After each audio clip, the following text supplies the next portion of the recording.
A ver, ¿qué es lo que lleva a una persona a dejarlo todo por un sueño, aun cuando las probabilidades están en su contra? Hoy vamos a meternos de lleno en la ciencia de la personalidad, pero no como si fuera una clase de la universidad. Lo haremos a través de la historia de verdad increíble de un periodista que se la jugó por completo. Y bueno, esta historia arranca con una imagen muy potente.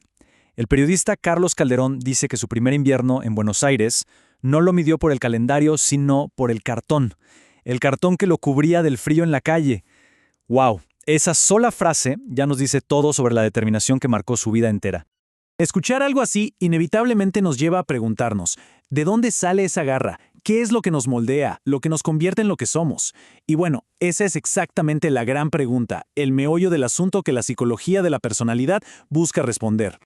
Imagínense, la trayectoria de Calderón es un viaje de 40 años. O sea, pasó de dormir en una plaza a fundar un espacio cultural para artistas. Después, a sus 50, el estrés le pasó factura con una crisis de salud, para finalmente cerrar un capítulo importantísimo como corresponsal.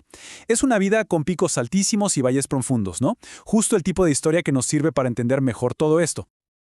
Ok, entonces, para empezar a desglosar una personalidad tan compleja como la de él, lo primero es como hacer un mapa, poner sobre la mesa sus fortalezas, pero también sus desafíos.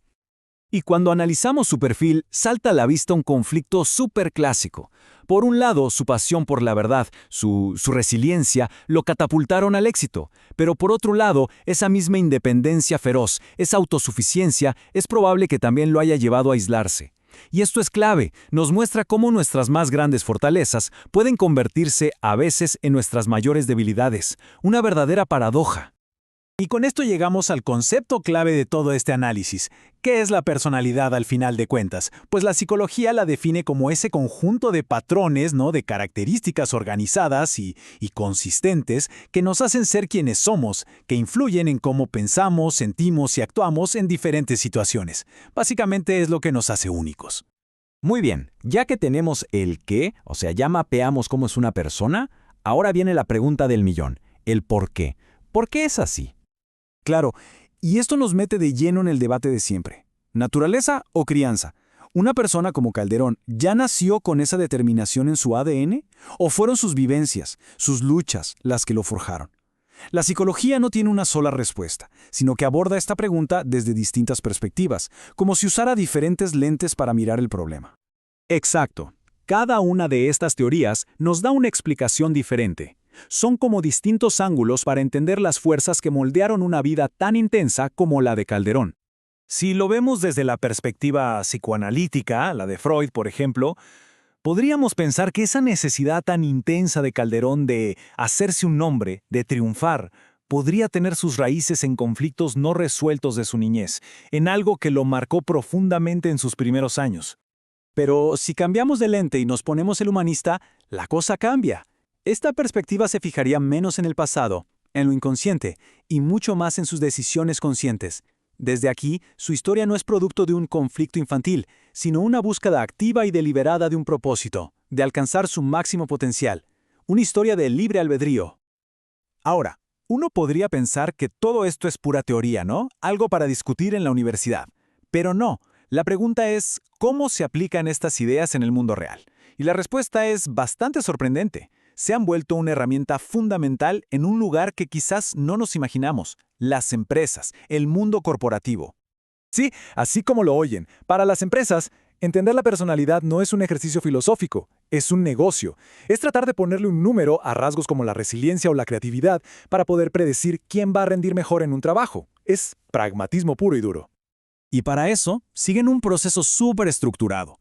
Primero, definen los valores de la empresa. Luego, las habilidades necesarias. Hacen evaluaciones, entrevistan. Es un intento, digamos, de meter la complejidad humana en una hoja de cálculo, de ponerle orden al caos. Pero acá viene la gran pregunta. ¿Un proceso tan metódico podría de verdad capturar la esencia de alguien como Calderón? Su vida fue cualquier cosa menos una lista de pasos a seguir. Y para lograr esto, usan herramientas específicas, como el famoso modelo de los 5 grandes. Este mide cosas como qué tan abierta es una persona a nuevas experiencias, su nivel de responsabilidad, si es extrovertida, etc. El objetivo final es siempre el mismo, convertir la complejidad de una persona en datos, en números, que en teoría les dicen quién va a tener éxito y quién no. Y con esto cerramos el círculo. Al final, da igual si somos nosotros mismos tratando de entendernos o si es una empresa tratando de perfilarnos. Todo se reduce a una cosa, la narrativa, la historia que se cuenta sobre quién es una persona. Y si volvemos a Carlos Calderón, él mismo llegó a una conclusión muy poderosa.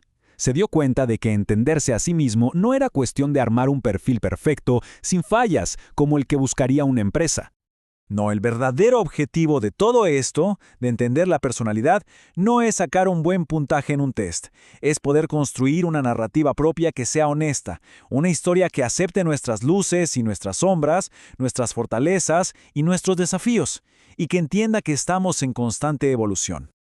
Y la historia de Calderón nos deja con una última reflexión, una pregunta de verdad potente que cada quien puede llevarse a casa. Y es esta: esos rasgos de nuestra personalidad que nos han ayudado a sobrevivir, que nos han sostenido y traído hasta donde estamos hoy, ¿no serán los mismos que a veces nos tienen atrapados?